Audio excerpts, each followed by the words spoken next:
नमस्कार। मैं श्रीमद् भगवत गीता के इस महायज्ञ के चरमोत्कर्ष पर आपका स्वागत करती हूँ। पिछले भाग में हमने स्वधर्म के पालन से सिद्धि प्राप्त करने का मार्ग समझा। हमने जाना कि हमारा स्वाभाविक कर्म ही ईश्वर की सर्वश्रेष्ठ पूजा कैसे बन सकता है। किंतु यात्रा यहाँ समाप्त नहीं होती। कर्म योग से चित्त शुद्धि रूपी सिद्धि को प्राप्त कर लेने के बाद साधक उस परम लक्ष्य ब्रह्म प्राप्ति की ओर कैसे बढ़ता है। कर्म की सिद्धि से आत्मा की सिद्धि तक की यह अंतिम यात्रा कैसी होती है। आज भगवान श्री कृष्ण हमें ज्ञान की उस पराकाष्ठा का मार्ग दिखाएंगे जहाँ साधक स्वयं ब्रह्म रूप हो जाता है। यह गीता के उपदेश का शिखर है जहाँ कर्म, ज्ञान और भक्ति की त्रिवेणी का संगम होता है। आइए पूर्ण शरणागति के भाव से इस परम रहस्य को श्रवण करें। प्रिय साधकों, कर्म योग की नींव पर बैठकर हमने संसार सागर को पार करने की विधि जानी। अब हम उस किनारे पर आ पहुंचे हैं जहां से भ्रम का साम्राज्य आरंभ होता है। कर्म की सिद्धि ने हमारे चित्त को निर्मल कर दिया है। अब उस निर्मल चित्त में भ्रम का अनुभव कैसे हो। अगले 3 श्लोकों में भगवान एक सिद्ध योगी की जीवनचर्या और आंतरिक अनुशासन का वर्णन कर रहे हैं। यह एक साधक के लिए व्यवहारिक मार्गदर्शिका है जो बताता है कि सिद्धि के बाद ब्रह्म प्राप्ति के योग्य कैसे बना जाता है। यह बाहरी त्याग नहीं, आंतरिक रूपांतरण की प्रक्रिया है। ध्यान से सुने, क्योंकि यह हमारे आत्म विकास का अंतिम सोपान है। बुद्ध्या विशुद्धया युक्तो धृतयात्मानं नियम्य च शब्दादीन् विषयान् त्यक्त्वा रागद्वेषौ व्युदस्य च विविक्तसेवी लघ्वाशी यद्वाक्कायमानसः ध्यानयोगपरो नित्यं वैराग्यं समुपाश्रितः अहंकारं बलं दर्पं कामं क्रोधं परिग्रहं विमुच्य निर्ममः शान्तो ब्रह्मभूयाय कल्पते। जो साधक विशुद्ध बुद्धि से युक्त है, सात्विक धृति से स्वयं को नियंत्रित रखता है, शब्द आदि विषयों का त्याग करके राग द्वेष को परे हटाकर जो एकांत का सेवन करता है, अल्पाहारी है और अपने मन, वाणी और शरीर को वश में रखता है, जो नित्य ध्यान योग में तत्पर रहता है और वैराग्य का आश्रय लेता है तथा अहंकार, बल, घमंड, काम, क्रोध और संग्रह वृत्ति से सर्वतः मुक्त होकर निर्मम और शांत हो जाता है, वही परम ब्रह्म प्राप्ति का अधिकारी होता है। इन 3 श्लोकों में भगवान ने ब्रह्म प्राप्ति का पूरा ब्लूप्रिंट दे दिया है। यह बाहरी आडंबर का मार्ग नहीं, बल्कि गहन आंतरिक शुद्धि का अनुशासन है। बुद्धि और धृति। बुद्धि शुद्ध हो, निर्णय स्पष्ट हो। धृति यानी संकल्प सात्विक हो जो आत्मा में स्थिर रखे। विषयों का त्याग यानी भोगों से मन को हटाना। संयमित जीवन, एकांत सेवन, बाहरी शोर से दूर, हल्का भोजन और मन, वाणी, शरीर पर पूर्ण नियंत्रण। आंतरिक शुद्धि जैसे अहंकार, मैं, बल, शक्ति का घमंड, दर्प, अभिमान, काम, क्रोध और परिग्रह यानी संग्रह की वृत्ति, इन 6 शत्रुओं का पूर्ण त्याग।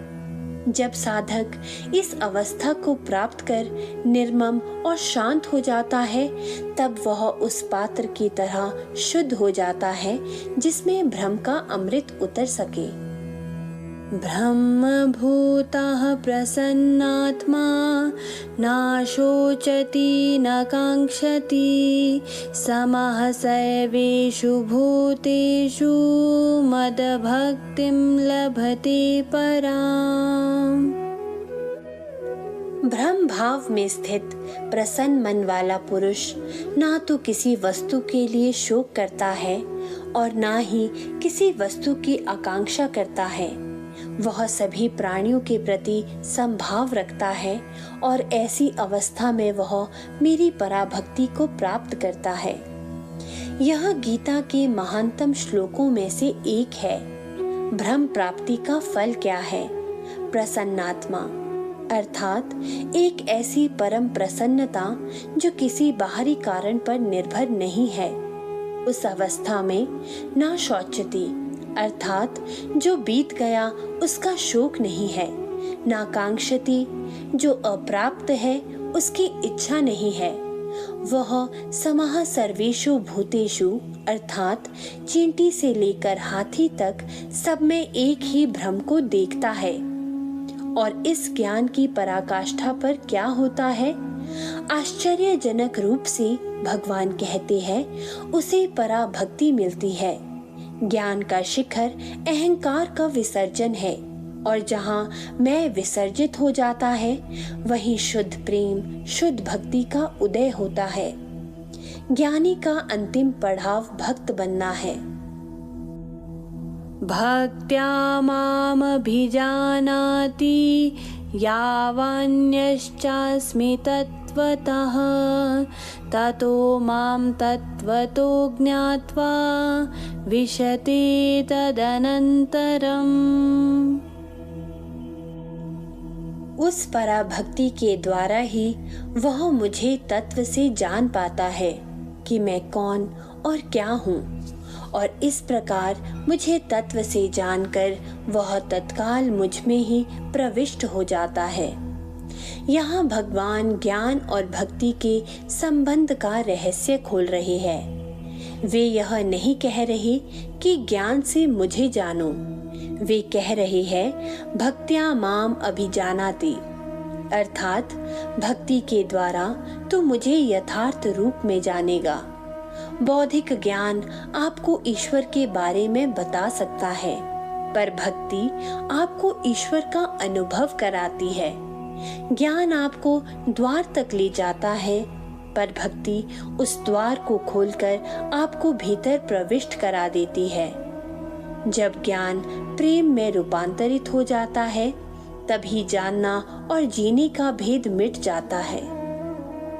सर्वकर्मण्यपि सदा कुर्वाणो मद्व्यपाश्रयः मत्प्रसादादवाप्नोति शाश्वतं मदमव्ययम्।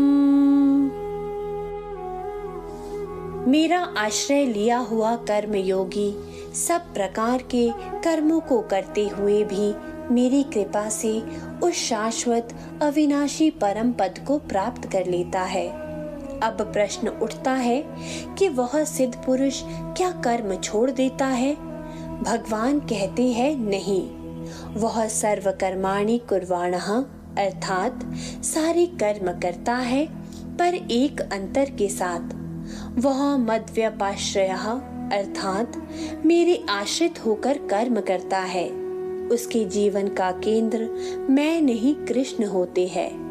वह जानता है कि कर्ता मैं नहीं, कराने वाले प्रभु है, और इसी समर्पण के भाव से उसे कर्म करते हुए भी मत प्रसादात, अर्थात मेरी कृपा से वह शाश्वत पद मिल जाता है। यही जीवन मुक्ति है, संसार में रहते हुए कर्म करते हुए भी मुक्त रहना।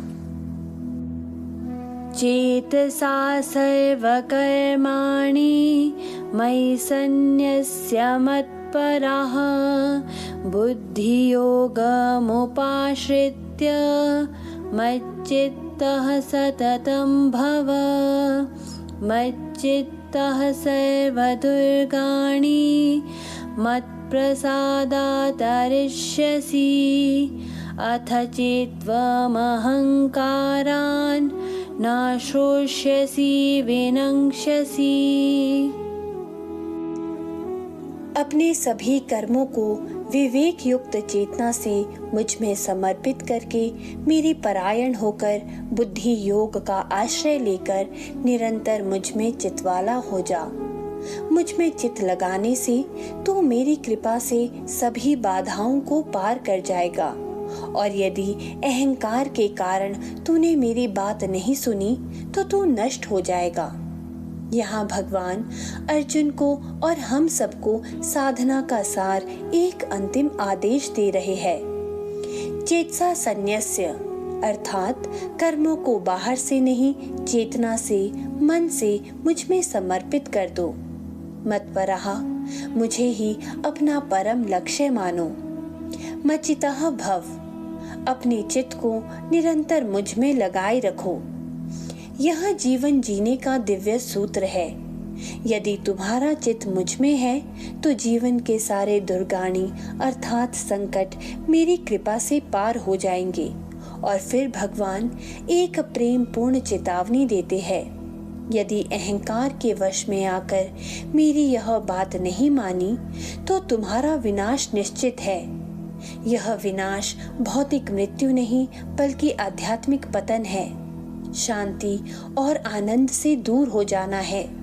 यह धमकी नहीं, एक परम हितैषी गुरु की करुणा है जो हमें अहंकार के मार्ग के खतरे से आगाह कर रहा है। इस भाग में आज भगवान ने हमें अपनी यात्रा के अंतिम चरण का दर्शन कराया है। यह यात्रा कर्म से आरंभ होकर ज्ञान में परिपक्व होकर भक्ति में अपनी पूर्णतः पाती है। ब्रह्म प्राप्ति कोई बौद्धिक उपलब्धि नहीं बल्कि अहंकार का पूर्ण विसर्जन और परमात्मा के प्रति अनन्य प्रेम की अवस्था है। भगवान ने हमें स्पष्ट विकल्प दिया है, अहंकार का मार्ग जो विनाश की ओर ले जाता है या समर्पण का मार्ग जो शाश्वत शांति और अभय पद की ओर ले जाता है। चुनाव हमारा है। अब गीता अपने उपसंहार की ओर बढ़ रही है।